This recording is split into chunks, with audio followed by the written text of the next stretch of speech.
David Taylor, the head coach at Oklahoma State. I can't believe this has happened. The way this has transpired, following this from start to finish, has been a crazy up and down road. It didn't look like it was going to happen. Then it looked like it was. And then it was. Then ultimately, David Taylor, the next head coach at Oklahoma State. And this video is going to go a lot of different directions. But I want to start just with how this all came to be, the timeline of things, because the timeline on this is crazy. And you start at April 11th, the day it's announced that John Smith is retiring, the legendary coach of the five-time champion Cowboys. 34 total NCAA titles for the Cowboys. It's the most historic program in all of college wrestling.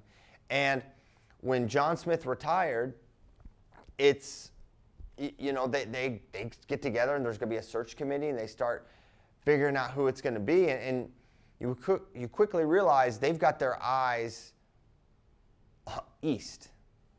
They want a piece of this, whatever's happening at Penn State.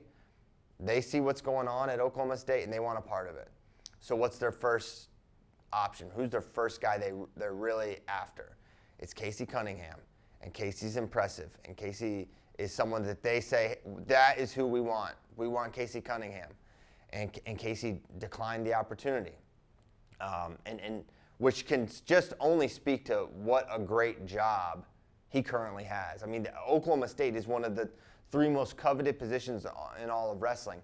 And Casey Cunningham remains in State College with Cale Sanderson and Cody Sanderson and will continue, you know, nurturing the dynasty that they have built together. And so an incredible compliment paid to Penn State and Cale Sanderson with Casey remaining. And then you have to remember the timeline is incredibly relevant here because David Taylor is not thought of as a coaching prospect in 2024 because David Taylor is the pound-for-pound #1 wrestler in the world. In April of 2024, that was just known, right? And he's going to be trying to make the Olympic team. He's in the 2 out of 3. It's kind of assumed he's probably going to win that.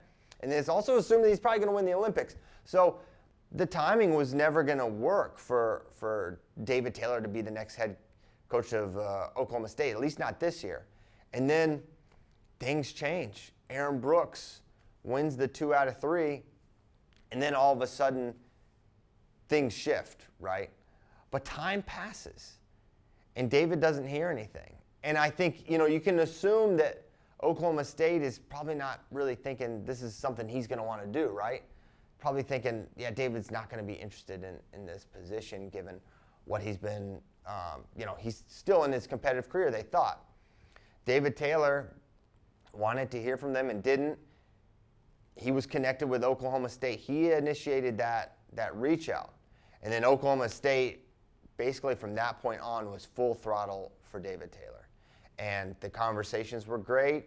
And ultimately, after a couple talks, they flew out to State College, Pennsylvania, to meet with David, to talk about making him the next head coach of Oklahoma State. He's very much being courted during this time. He's who they wanted. And they leave Friday, and David's got a lot to think about. And Oklahoma State's got a lot to think about and a lot to figure out. And I believe they left kind of with a lot of homework. I think Oklahoma State left knowing, all right, this is what David wants. This is probably what it's going to take to get David to accept and become the next head coach. And David Taylor's got to do his own personal inventory and say, hey, is this really something I want to do? Am I really about to, you know, 2 weeks ago I thought I was going to be wrestling in the Olympics, and now I'm moving from Pennsylvania, which I've called home since 2009, and I'm going to Stillwater, Oklahoma to be the head coach of college wrestling's most historic program, to follow one of the most living legends that the sport has ever seen, John Smith, and a coaching legend at that. And so that was a lot for David to process. And you also are processing and, you know, going through there's the Cale dynamic, right? This is someone who is your hero and your mentor and your coach, and someone who you have been there with him since 2009. And since that time, that it's just been nothing but winning for David Taylor. It's been nothing but winning for Penn State. It's been a great synergy between Cale and David and Penn State. And He's ingrained with the community. His wife has businesses. He has M2. Kyle Dake's there, his very close friend, of which he has many in State College. And so I think there was some turmoil there internally, like, am I really ready to leave this and go really set out on a completely different path and start competing against this place that I helped build, right? Kale is the number one bullet point and the reason all this is happening at Penn State, but David has contributed a ton to that, not just on the mat, but as an ancillary figure as well. So I think that there was some back and forth. I think on Saturday, this is literally what I think happened. Saturday, he was in. I think it was a done deal, and I think those close to him would confirm that was happening. Sunday, I don't know what changed. Was there a conversation? Was it just, am I ready to say, hey, my competitive career's changed, altered, maybe done. I'm completely changing my career and moving my entire family to Oklahoma. And I think that was what he was struggling with. And on Sunday, as of Sunday night, he was not going to be the next head coach at Oklahoma State and had declined the opportunity. And then on Monday, I don't know the exact order of events, but it was midday. It was around noon when I'm getting calls. Hey guys, everything's changed. Things have changed. There was a meeting on the books with Coleman, and that meeting is getting delayed and delayed and delayed. And that meeting's on the books, probably set on a Sunday, because why? They're probably about to name Coleman the next head coach. That's what I believe. And when that meeting gets pushed and pushed and pushed, then you're like, oh wow, there's kind of only one reason to probably do this. And that's because it was very much actively, it was live. It was all happening, I think, yesterday. And yesterday, a deal got done, I believe. You know, you think negotiation, you think, all right, how much money do I make? And I don't think it was probably as simple as that for David. And this aspect is, you know, no inside information, but you want to know that are you going to be taken care of? Of course, yes, that's important, but what kind of budget, this is a big thing, budget for my staff. What kind of budget do I have to hire the best people? What kind of budget do I have for recruiting? How are you guys supporting NIL? How are you guys supporting an RTC? And I believe that all those questions got answered and then some. And I think they made it so David was just in a great position and felt like, all right, this is what I want to do. It got David over the hump. And I tweeted yesterday, Oklahoma State wouldn't be denied. This was who they wanted. They wanted David Taylor. And now they've got their Cowboy, the next head coach. And there's so many, the ripple effects of this are insane. Because on the one hand, who does David bring in? What staff does it? The obvious one is his brother-in-law, Jimmy Kennedy. It's sort of been thought and assumed that he would be part of David's prospective staff should David get a head coaching job. So I think him. I think Thomas Gilman. And I also think that there's a strong likelihood that it's Eric Thompson, coach at Arizona State, heavyweight, goes back to his time with David at M2. That's my guess on his staff, and it's just that right now. It's a guess. I feel stronger about the Penn State side than maybe Eric, but that's who I feel David is identified as his prospective staff. Now, what does this mean? And then you also have like the ripple effects for a really solid staff that was already established in Stillwater with Coleman, with Chris Perry, with Tyler Caldwell. What happens with those guys? And, and there's a lot of things. Stillwater is, it's an interesting dynamic they've had there, right? You've got Zoe, Ella Rock, a guy that's been there for a long time, helping out on the high school RTC side. You've got the Stillwater connection. You've got, how they've been able to bring in some of these families and move in. They're like, how does that infrastructure shift or change or move or whatever? And the most interesting thing about this entire search was for the last, and I think I think Willie talked about this, but I would say since 2016, 17 on, every offseason, there's been conversation, is John done? Is John going to, when is John done? And if he's done, I must have had this conversation 50 times with Mark Bader and some of the Flow staff. Like, who would it be? Would it be Coleman? Would it be Mark Branch? Would it be Pat Pop? Would they ever look? No, they will not look outside the Oklahoma State family. That was just an assumed thing. And I'm not a person that thinks, hey, you got to stick with the alumni, that's an important thing. I really don't. I've seen the biggest dynasties in our sport have been run by guys that didn't go to school there. I think winning is the most important thing. Getting the right person is the most important thing. But it doesn't change the fact that even though I feel that way personally, you didn't know, one, the influence that Coach Smith would have in the decision, and two, that he would ever go outside of the Cowboy family. But I think ultimately, while I think, and I'm certain Coach Smith was counseled here, I think the administration and the search committee were driving this primarily. And I think they're ultimately why David Taylor is now the head coach at Oklahoma State. And it's been, following this thing has been insane. And the changes have been unbelievable. And I'm sure more will come out about it, the timing. And, you know, I had said, hey, this was not happening. And everything, that was true. That was the thought in Stillwater. It's not happening. It's going to be Coleman.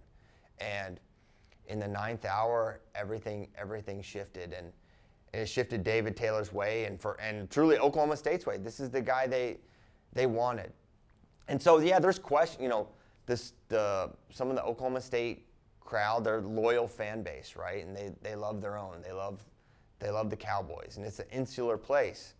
And so the questions being raised about David are, you know, I find them relevant, right? He's never been a college coach. He hasn't been an assistant coach. Why do you think you can do this? And wrestling is unique. It's unique that the GOATs of our sport also wound up being like the GOATs of coaching. Cael Sanderson is the greatest folk styler ever. He's also maybe the greatest coach ever.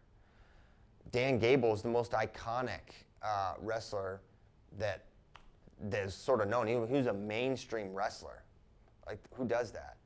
And he formed the most feared dynasty in the sport. John Smith is the GOAT of American wrestling in many people's opinion.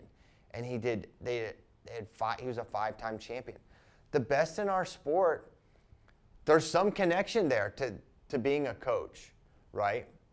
What is it about wrestling? Is it the individual nature? Is it something about what it takes to be the best at wrestling?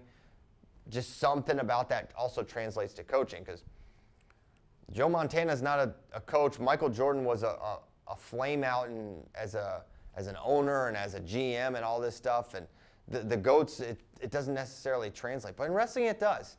And also another thing that David has going for him is he's entrepreneurial, which I think is an extremely underrated aspect of coaching, of being in coaching. When you think about, you know, Rob Cole, Pat Pop, Brian Smith, Tom Ryan, these are the guys. They weren't the best wrestlers. I mean, Rob Cole was an NCAA champion, but they weren't known as the legends of the sport. But these are guys with strong business acumen, with strong understandings of, you know, how pieces work together, and not just in the wrestling room, but outside the wrestling room. And David's clearly entrepreneurial. He's got a lot of side interests and businesses, and now I think you're gonna see all of that pour into, you know, his career now as the head coach at Oklahoma State. And so, what's the next thing? All right, well, what happens with the portal? Okay, who's in the portal that would consider coming to Oklahoma State, and who at Oklahoma State is going to hit the portal? And I would be shocked if no Cowboys hit the portal.